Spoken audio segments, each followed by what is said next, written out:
Welcome to यज्ञ investment academy. मैं हूं आस्था, लेकर आई हूं बहुत ही एक्साइटिंग वीडियो जिसमें आज हम जानेंगे कौन से हैं वो दो स्मॉल कैप स्टॉक्स जो कि मोनोपोलिस्टिक स्टॉक्स भी हैं, यानी कि वो ऐसे प्रोडक्ट्स में डील करते हैं जहां पर उनका मोनोपोली शेयर है मार्केट में। तो चलिए शुरू करते हैं इस वीडियो को और जानते हैं कौन से हैं वो दो स्टॉक्स। सबसे पहले मैं अगर उस स्मॉल कैप स्टॉक की बात करूं तो उसका नाम है मोल्टेक पैकेजिंग। ये एस्टैब्लिश हुई थी 1986 में एंड ये लिस्ट हुई थी 1993 में।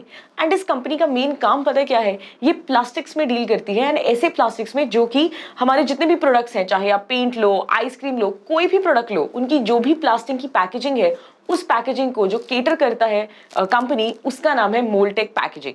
ये सुपीरियर मार्जिन होल्ड करता है in the packaging industry because cost advantage है इनका एंड बैकवर्ड इंटीग्रेशन है। बैकवर्ड इंटीग्रेशन मतलब कि ये सारी चीजें खुद ही बनाते हैं जिससे कि इनको रॉ मटेरियल के कारण कोई प्रॉब्लम फेस नहीं करनी पड़ती। और तो और इनकी जो मोनोपोलिस्टिक फीचर है वो पता है कहाँ छुपा है?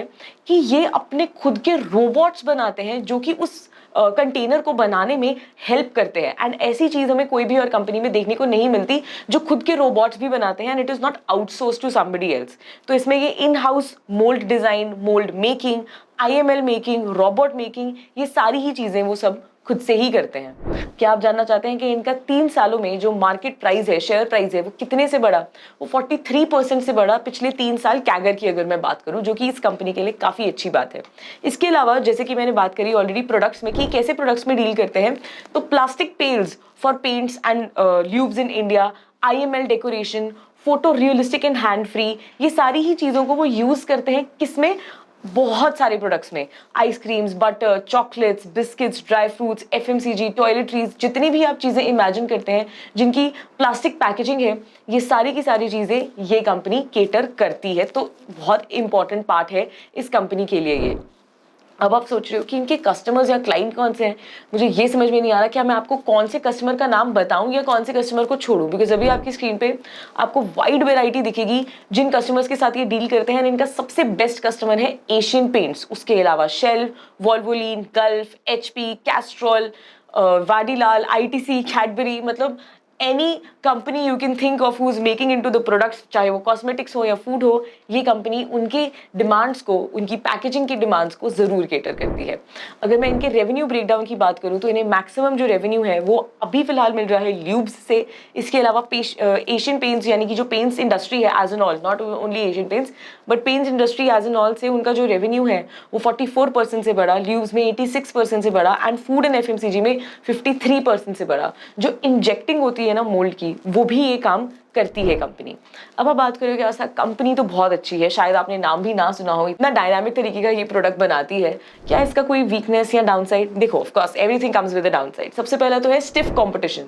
आई नो मोनोपोलिस्टिक फीचर का सबसे पहला पर्पस ये होता है कि उनका कंपटीशन कम होता है, वो अकेले प्लेयर होते हैं और उनके पास प्राइसिंग कंट्रोल की पावर होती है। इनका मोनोपोलिस्टिक फीचर इस चीज में छुपा है कि ये जिस तरीके से उस प्रोडक्ट को बनाते हैं, जैसे कि रोबोट मेकिंग से, वो सिर्फ यही करते हैं एंड इनके पास काफी ज्यादा क्लाइंट्स भी हैं। इनको बस कंपटीशन फेस करना पड़ता है उसकी प्राइसिंग में, क्योंकि बाकी भी वो सब चीजों को प्रोवाइड करते हैं। लेकिन फिर भी जो भी इनकी प्राइस की फ्लक्चुएशन है वो इजीली अपने रॉ मटेरियल का जो उनका फाइनल प्रोडक्ट है उसमें वो मार्जिन को शिफ्ट कर पाते हैं। दूसरी इनकी वीकनेस ये है दैट इनका कस्टमर कंसंट्रेशन जो है वो बहुत ज्यादा है। As I already said, Asian Paints या फिर गल्फ या फिर कैस्ट्रॉल, ये जो 3-4 कंपनीज है ना, इनसे बहुत ज्यादा इनको रेवेन्यू आता है। एक्चुअली 70% रेवेन्यू इनके टॉप 10 क्लाइंट्स से आता है। बट बेस्ट चीज ये है कि यही कंपनीज, एशियन पेंट्स, गल्फ और कैस्ट्रॉल, इनके साथ इनके लॉन्ग टर्म रिलेशंस हैं। तो अगर लॉन्ग टर्म रिलेशंस हैं तो शॉर्ट टर्म में कोई प्रॉब्लम इनको वो मैटर नहीं करता।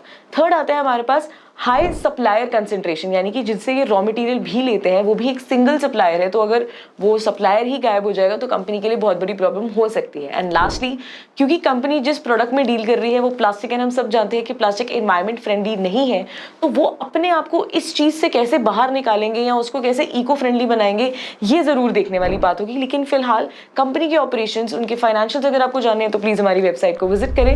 वहां पे आपको सारी डिटेल्स मिलेंगी अपॉन की कंपनी के फाइनेंशियल्स कैसे रहे हैं हैं, रेवेन्यू तो अच्छे दिख ही रहे हैं, तो ऑफकोर्स ओवरऑल भी इनके रेवेन्यूज अच्छे ही परफॉर्म कर रहे हैं। तो आने वाले टाइम में देखना जरूर होगा कि कैसे अपने ये बिजनेस अपने आप को और ज्यादा एक्सपैंड या फिर डाइवर्सिफाई कर सकता है या नहीं। दूसरी कंपनी की अगर मैं बात करूं तो उनका नाम है नोसिल, NOCIL।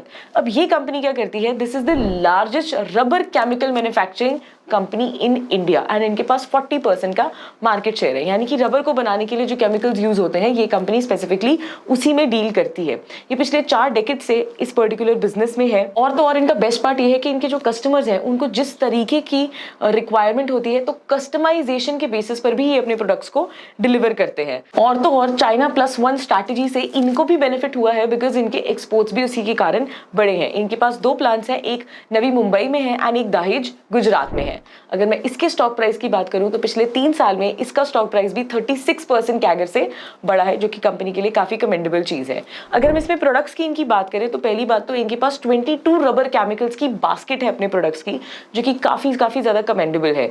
इसके अलावा इनके जो प्रोडक्ट्स हैं वो बेसिकली 3 कैटेगरीज में डिवाइडेड है। सबसे पहला आता है एंटी डिग्रेडेंट्स एंड एंटीऑक्सीडेंट्स, दूसरा आता है एक्सिलेटर्स एंड तीसरा आता है अदर एप्लीकेशंस। तो इन तीनों ही तरीके से ये अपने 22 केमिकल्स को डाइवर्सिफाई करते हैं एंड अपने कस्टमर की नीड्स को as per their requirement fulfil करते हैं, which is very commendable job for the company. अगर मैं इनके कस्टमर्स या क्लाइंट की बात करूं तो इनका मैक्सिमम कस्टमर बेस जो है वो टायर इंडस्ट्री से आता है, बिकॉज टायर इंडस्ट्री में जो रबर की यूजेज है वो बहुत ज़्यादा होती है। आई नो रबर की यूजेज और भी बहुत जगहों पर होती है, बट बेसिक बिजनेस यहाँ से आता है, तो इनके टॉप क्लाइंट्स ऑटोमेटिकली बन जाते हैं Apollo, MRF, JK, fiat, C8 etcetera. अब बात आती है इनके फाइनेंशियल्स की। तो अगर मैं इनके फाइनेंशियल्स की बात करूँ तो FY22 में इनके रेवेन्यू फ्रॉम ऑपरेशंस 1571 करोड़ थे, EBITDA 283 करोड़ का था एंड वहीं PBT यानी कि प्रॉफिट बिफोर टैक्स 240 करोड़ का था। एंड इस कंपनी का बेस्ट पार्ट ये है दैट ये जो डिविडेंड देते हैं एज पर फेस वैल्यू, हर साल इन्होंने डिविडेंड दिया है एंड कंसिस्टेंटली दिया है, समवेयर अराउंड 38%, 28% का एवरेज डिविडेंड ये देते हैं। तो which means that company is financially also very sound. अब हम बात करते हैं इस कंपनी की डाउनसाइड की, because everything comes with their downside, तो बेटर है कि जान ही लें। तो इसमें जो इसका सबसे पहला डाउनसाइड है, एज ऑलरेडी सेड, कि इनका बहुत ज्यादा डिपेंडेंस जो है वो है टायर इंडस्ट्री पे। एंड हमें सबको पता है कि जब ऑटो सेक्टर डिस्टर्ब हुआ था पीछे because of the chip conductor shortage, तो उसके कारण उसकी जितनी भी एंसिलरीज थी उन सबको भी इक्वल उनके मार्जिन, इक्वल उनकी सेल्स में भी प्रॉब्लम देखने को मिली थी। अब क्योंकि इनका मैक्सिमम बिजनेस टायर उससे आ रहा है तो वो उनके लिए प्रॉब्लमैटिक चीज़ है, क्योंकि 65% जो उनका रेवेन्यू है वो टायर इंडस्ट्री केटर करती है। नो डाउट रबर और भी चीज़ों में यूज़ होते हैं, जैसे कि टायर्स हैं, ग्लव्स हैं, एपरल्स में भी होते हैं, फुटवेयर्स में भी होते हैं, बट फिर भी टायर इंडस्ट्री का जो कॉम्पोजिशन है for their revenue, that is very much. Second, अगर मैं बात करूँ तो competition from cheap import. China is always known for their contribution to such products like rubber chemicals. And जब anti-dumping duties लगी थी तब इस कंपनी को फेवर हुआ था, लेकिन अभी वो लॉस फिर से थोड़े रिलैक्स हो गए हैं, तो इस कंपनी को उसके कारण प्रॉब्लम भी देखने को मिल रही है, बिकॉज उसको कॉम्पिटिशन मिल रहा है चाइना, कोरिया, US जैसी कंपनी से। थर्ड हमारे पास आता है प्रॉफिटेबिलिटी एक्सपोज्ड इन रॉ मटेरियल प्राइसेस। इनके रॉ मटेरियल प्राइसेस में वॉलेटिलिटी इसलिए है बिकॉज इसका जो रॉ मटेरियल है ना वो कहीं ना कहीं क्रूड ऑयल से जुड़ा हुआ है। एंड हम सबको पता है कि क्रूड ऑयल में कितनी ज्यादा फ्लक्चुएशन हमें देखने को मिली थी। ऑफकोर्स अगर क्रूड ऑयल में प्रॉब्लम आ गई, इनके रॉ मटेरियल में प्रॉब्लम आएगी, एंड बहुत ज्यादा ये अपने जो क्या कहते हैं एंड यूजर्स हैं उन पे वो ट्रांसफर नहीं कर सकते रॉ मटेरियल का शिफ्ट, तो कहीं ना कहीं इनके मार्जिन भी इम्पैक्ट होंगे। तो ये थी हमारी 2 कंपनीज जो कि स्मॉल कैप हैं बट फिर भी एक मोनोपोलिस्टिक फीचर होल्ड करती हैं हमारी इंडियन इंडस्ट्री में। आई होप आपको ये वीडियो काफ़ी ज़्यादा इंटरेस्टिंग लगी होगी एंड शायद आपको ये स्टॉक्स ना भी पता हो, तो अब आप ऐसे स्टॉक्स अपने रडार पे रख सकते हैं। वीडियो अच्छा लगा है तो लाइक करें, मैक्सिमम लोगों के साथ शेयर करें। एंड अगर आपको जानना है कि हमारे मॉडल पोर्टफोलियोज में कौन सी कंपनी है एंड कौन सी कंपनी में कितना % बाय करना है, तो सब्सक्राइब करें हमारे मॉडल पोर्टफोलियोज को, यूज़ करें कूपन कोड जो आपको नीचे दिख रहा है, जहाँ पे आपको मिलेगा मैक्सिमम डिस्काउंट। Thank you.